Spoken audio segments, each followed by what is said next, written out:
Bonjour, bienvenue dans ce cours de sciences de la vie et de la Terre, niveau troisième année par corps international collégial, option français. Pardon. Euh, ce cours fait partie de l'unité 2, les fonctions de communication et immunité, chapitre 2, l'immunité naturelle et immunité spécifique, et plus exactement la fiche 4, les aides au système immunitaire. L'objectif donc de cette fiche, c'est de connaître les moyens d'aide au système immunitaire. On commence par la notion de la mémoire immunitaire. Donc, le graphique ci-dessous montre l'évolution en fonction du temps de la quantité d'anticorps dans le sang d'une souris ayant subi 2 injections d'antigènes. Voilà, donc l'axe des abscisses, des ordonnées, pardon, qui montre la quantité d'anticorps, et l'axe des abscisses, c'est le temps en semaines. On fait la première injection d'antigène X au début, première semaine. Deuxième injection, au 8e semaine, on injecte l'antigène X et l'antigène Y. Donc, si on veut faire une analyse, vous voyez que après l'injection d'anticorps, la production des anticorps commence dès la 2e semaine. Donc, et augmente pour atteindre le taux maximal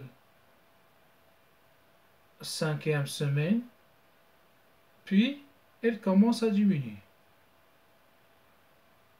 Et la deuxième injection, 8e semaine, donc on observe après cette deuxième injection la production d'anticorps, elle est importante, vous voyez, quand elle était très élevée, et il est rapide. Presque le même jour de l'injection, on a production d'anticorps. C'est l'inverse. Première injection, on a presque 2 semaines avant de commencer à produire une quantité faible d'anticorps.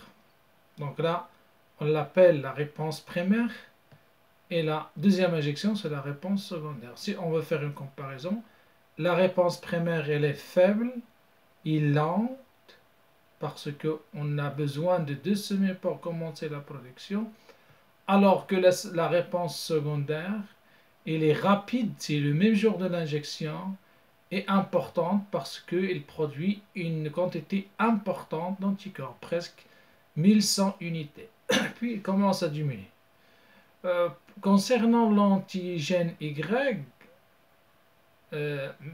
lors de la deuxième injection, on a une production très faible de quantité d'anticorps anti-Y. C'est la réponse primaire, parce que c'est la première fois qu'on injecte antigène Y. Alors c'est la deuxième fois qu'on injecte l'antigène X. Donc, toujours la réponse primaire, elle est lente et faible. Voilà donc la comparaison entre les deux injections. Maintenant, on peut dire que la réaction est très rapide après la deuxième injection, car l'organisme se rappelle de premier contact avec l'antigène. Il produit plus d'anticorps et rapidement. Cela grâce à la mémoire immunitaire. Donc ça, c'est la notion de la mémoire immunitaire, parce que l'organisme se rappelle de premier contact avec l'antigène. Donc la production, elle est rapide. En conclusion, on peut dire qu'au cours du deuxième contact avec un antigène, le même antigène, les lymphocytes mémoire B ou T, qui sont nombreux, sont activés plus rapidement, ils se multiplient plus rapidement et donc la réaction immunitaire sera plus efficace. C'est la réponse secondaire. Voilà donc la notion de la mémoire immunitaire. Ça veut dire que le système immunitaire se rappelle d'un antigène déjà rencontré. Donc la deuxième fois, la réponse sera plus efficace et plus rapide. Les lymphocytes B mémoire. À partir de cette expérience, vous voyez qu'on a deux souris, la souris numéro 1 et la souris numéro 2. Pour la souris numéro 1, on injecte un antigène X. De même pour la souris 2, on injecte le même antigène X. La souris 1, on prélève les lymphocytes B dès le deuxième jour après l'injection. On prélève les lymphocytes B produisant les anticorps. Et voilà le résultat dans le tableau. Ça, c'est un lymphocyte B qui produit les anticorps antigène X. Voilà les anticorps. Donc, le deuxième jour, le nombre, c'est 1000, nombre de lymphocytes B. 1, c'est fois 1000, parce que le nombre en 1000 dans le tableau. Le quatrième jour, on a presque 8000. Sixième jour, on a 30 000. Huitième jour, on a 50 000. Dixième jour, on a 20 000. Il y a une diminution. Donc ça, c'est la production des lymphocytes B par la souris injectée par un antigène X. Maintenant, deuxième expérience. On injecte à la souris l'antigène X et on attend 20 jours. Puis on injecte une deuxième fois le même antigène. Ça, c'est un rappel du premier antigène. On appelle le premier rappel. Cette injection d'antigène X, deuxième fois, le 21 jours. Après, on prélève les lymphocytes B produisant les anticorps. Voilà les lymphocytes B produisant les anticorps anti-X. Le résultat dans le tableau. Vous voyez, au niveau du tableau, on a le 22 jours, ça veut dire 12 jours après la deuxième injection. 12 jours. On a presque 40 000. 40 fois 1000, parce qu'en 1000. 24 jours, c'est 100 000. 26 jours, 500 000. 28 jours, c'est 900 000. Et 30 jours, c'est 600 000. Il y a une diminution. C'est comparable comme chez la première souris. Ça, c'est 2 jours après l'injection. 22 jours, ça veut dire 2 jours après l'injection. Parce que on fait le prélèvement après 2 jours de deuxième injection. C'est comparable. C'est 2 jours, 22 jours, ça signifie 2 jours après la deuxième injection. Ça veut dire 22, on va éliminer les 20 jours avant l'injection. Donc, si on compare 2 jours après l'injection et 2 jours après l'injection chez la souris 1, vous voyez, c'est 1000, là c'est 40 000. 4 jours, 100 000. Là, c'est 8 000. Vous voyez donc il y a une production importante chez la deuxième souris. Pourquoi, à votre avis? Cette injection, cette production importante des lymphocytes B est due à ce deuxième injection. Le rappel, deuxième injection, c'est un rappel de l'antigène. Donc ça, c'est équivalent à la réponse secondaire. C'est une réponse importante et rapide. Un nombre plus élevé de lymphocytes B. Et donc ça, elle est liée à la présence d'une mémoire, lymphocyte B mémoire chez la souris. Donc c'est la mémoire immunitaire qui se rappelle de l'antigène X et donc elle produit rapidement un nombre important de lymphocytes B. Voilà, donc c'est la présence des lymphocytes B mémoire qui se rappelle de l'injection de l'antigène déjà vu première injection. Là, on fait un rappel. Donc, présence des lymphocytes B mémoire permet d'augmenter le nombre de lymphocytes B qui sécrètent les anticorps.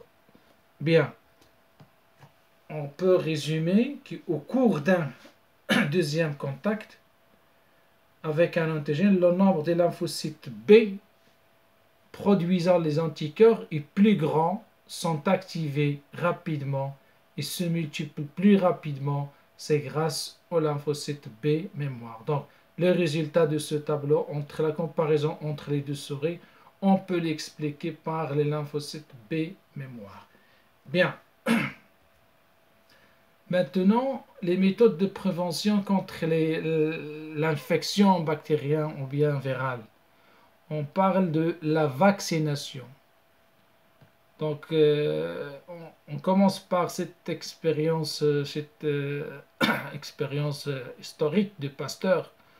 D'abord, le choléra des poules, c'est une maladie avare, ça veut dire il attaque les oiseaux, due à une bactérie découverte par le vétérinaire alsacien Mortez. C'est lui qui a découvert cette bactérie de choléra. Point.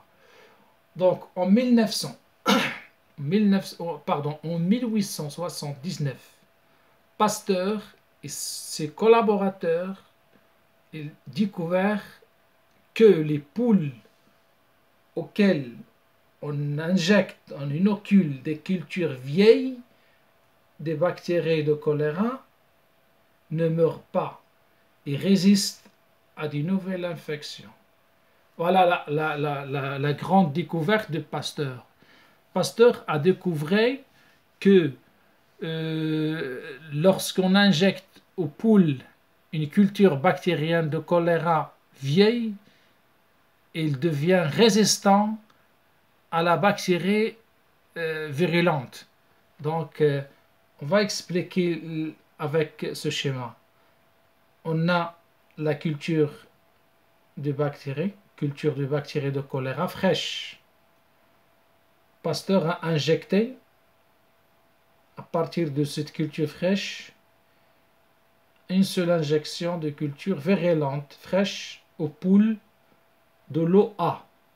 Le résultat, les poules meurent. C'est normal, elles meurent à cause de la maladie du choléra due à l'injection d'une bactérie de choléra et culture fraîche. Bien.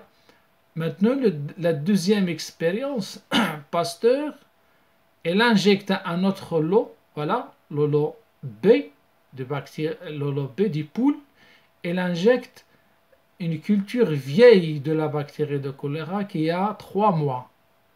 Donc, il a laissé cette culture 3 mois, ça veut dire elle est très vieille, puis il injecte cette culture des bactéries au lot B des poules. C'est une injection de vieilles bactéries. Ces vieilles bactéries, elles deviennent moins virulentes. Elles ne sont plus mortelles, mais elles permettent, voilà, aux poules de produire les anticorps. Parce que la vieille bactérie, quand même, c'est un antigène, c'est un élément non soi. Donc la poule, elle va produire les anticorps et bien sûr les lymphocytes B mémoire. Après 15 jours, Pasteur a injecté en même poule une deuxième injection, mais cette fois avec la culture virulente, la culture fraîche. Là, la flèche bleue, c'est la culture fraîche. Et donc, le résultat, les poules survivent. Les poules, elles survivent. Voilà, les poules ne meurent pas dans cette expérience. Pourquoi, à votre avis? Normalement, on s'attend au même résultat que le lot A, parce qu'ils sont les poules Pasteur a injecté à ces poules la culture fraîche, mais les poules survivent.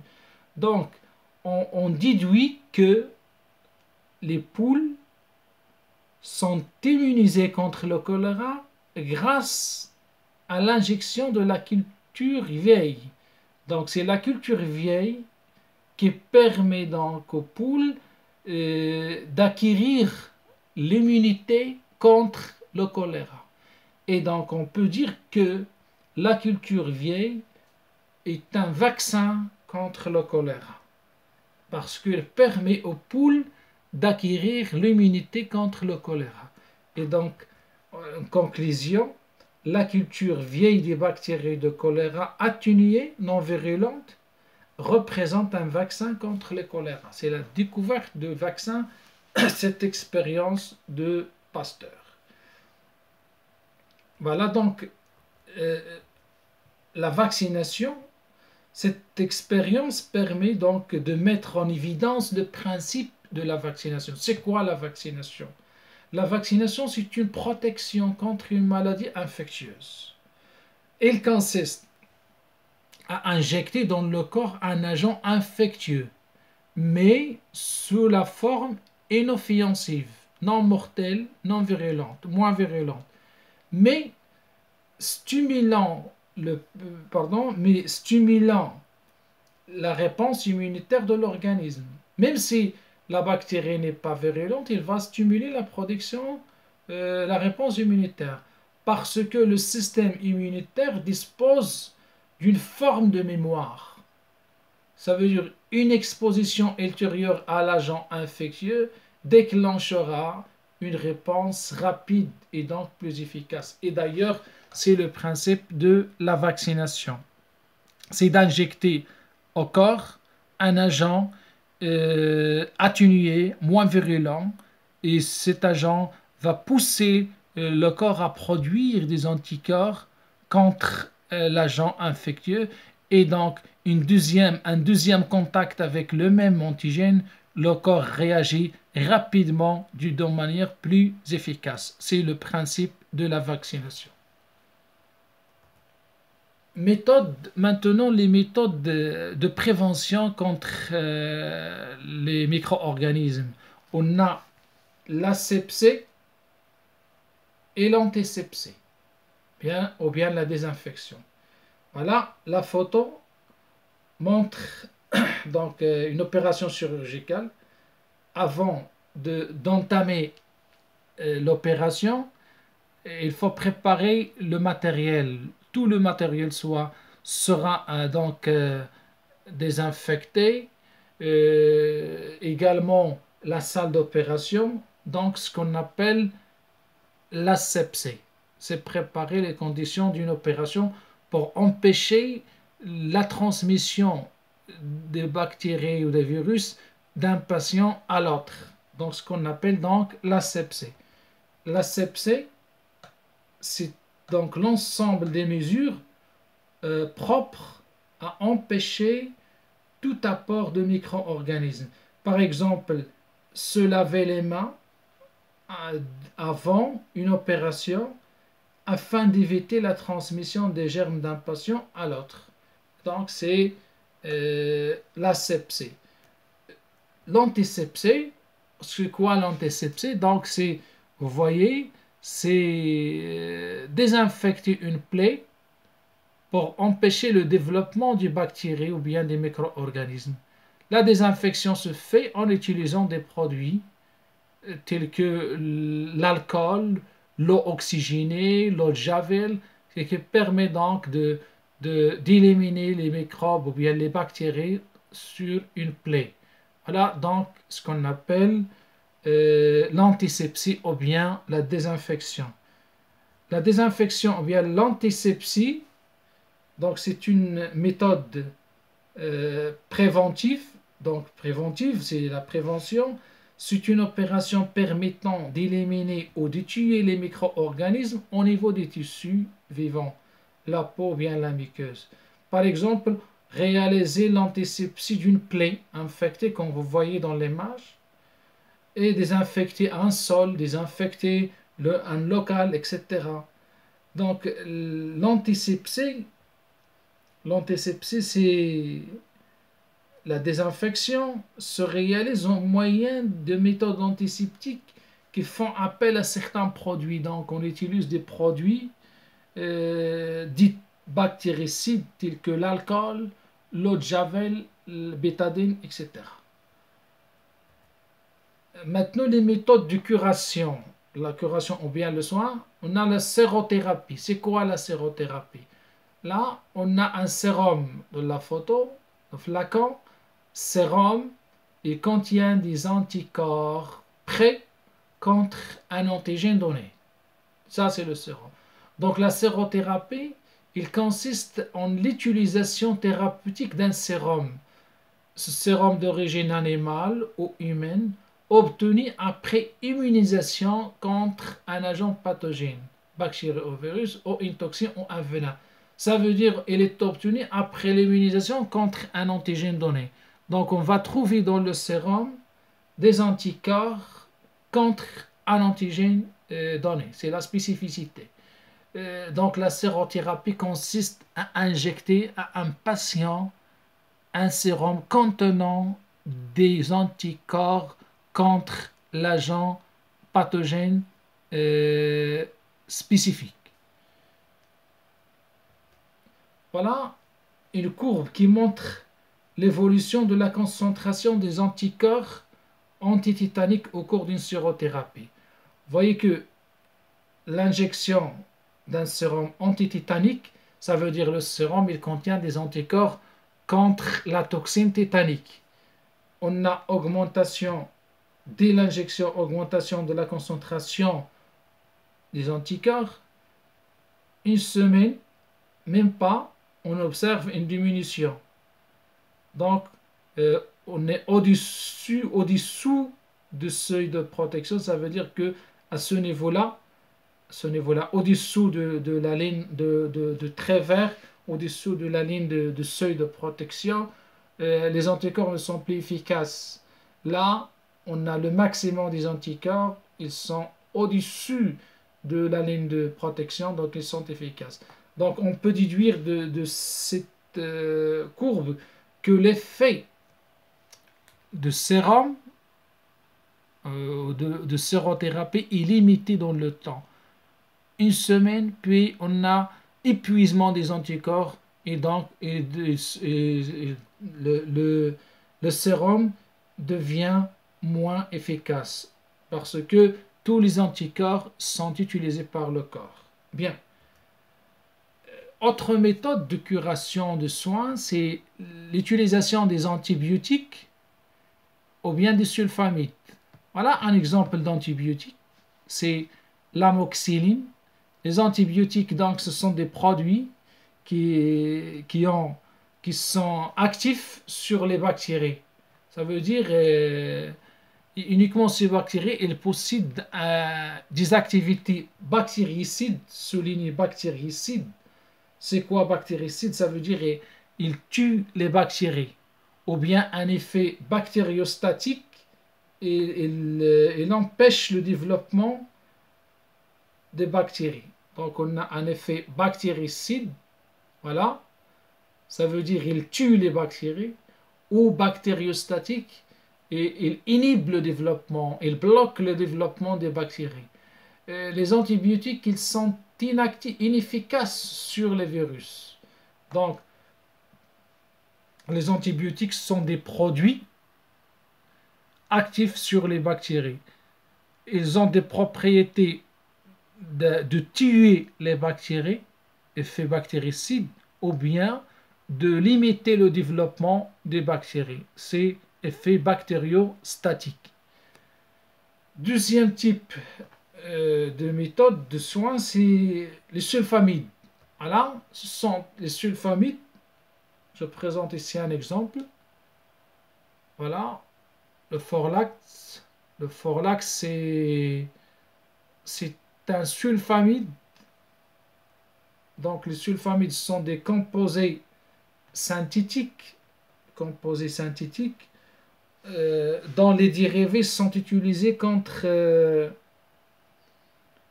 les maladies infectieuses. Donc, contre une maladie infectieuse, on peut utiliser un sulfamide. Il se fixe sur la bactérie et inhibe sa prolifération. Il se fixe sur la bactérie et inhibe sa prolifération. Voilà donc l'effet d'un sulfamide. Et donc, ce sont des composés synthétiques, soulignés synthétiques, et qui ont la propriété de se fixer sur les bactéries et inhibent sa prolifération.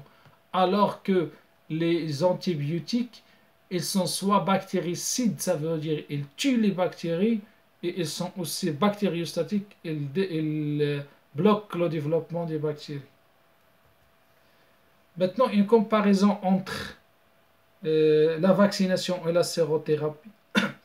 Donc, afin de prévenir le développement éventuel de tétanos, on procède en même temps à une sérovaccination. Ça veut dire on injecte un sérum contenant des anticorps antitétaniques.